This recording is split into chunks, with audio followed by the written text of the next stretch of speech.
മുല്ലപ്പെരിയാർ ഡാമിന്റെ ശോചനീയാവസ്ഥ കേരളം നേരിടുന്ന ഏറ്റവും വലിയ പ്രതിസന്ധിയാണെന്ന് പ്രമുഖ സാമൂഹിക പ്രവർത്തകൻ CR Neelakantan.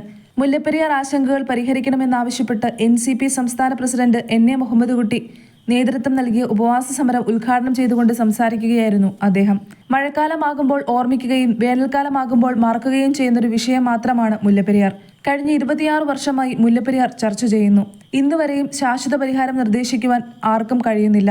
Mullaperiyar dam decommission ചെയ്യണം. തമിഴ്നാടിന് വെള്ളം ലഭ്യമാക്കണമെന്ന കാരണത്താൽ ലക്ഷക്കണക്കിന് ജീവനുകളെ നിസ്സാരമായി കണക്കാക്കാൻ കഴിയില്ലെന്നും അദ്ദേഹം കൂട്ടിച്ചേർത്തു. മുല്ലപ്പെരിയാർ ഡാം വിഷയത്തിൽ സംസ്ഥാന സർക്കാർ സംസ്ഥാനത്തെ ജനങ്ങളെ വഞ്ചിക്കുകയാണെന്ന് NCP സംസ്ഥാന പ്രസിഡന്റ് NA മുഹമ്മദ് കുട്ടി പറഞ്ഞു. തമിഴ്നാടിന് കേരളം ജലം നൽകണമെന്നത് ഒരു തെറ്റായ വാദഗതിയാണ്. നിലവിൽ തമിഴ്നാട്ടിൽ നിരവധി അണക്കെട്ടുകളുണ്ട്. മധുര ജില്ലയിൽ തന്നെയുണ്ട്. എന്നിട്ടും കേരളത്തിൽ നിന്ന് ജലം കൊടുക്കണമെന്ന് പറയുന്നത് അംഗീകരിക്കുവാൻ കഴിയാത്ത വാദഗതിയാണെന്നും അദ്ദേഹം പറഞ്ഞു.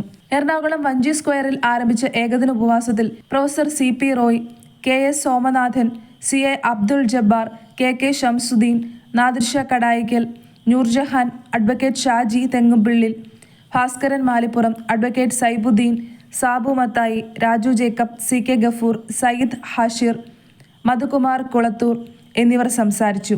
NCP ജില്ലാ പ്രസിഡന്റ് KK ജയപ്രകാശ് അധ്യക്ഷത വഹിച്ചു.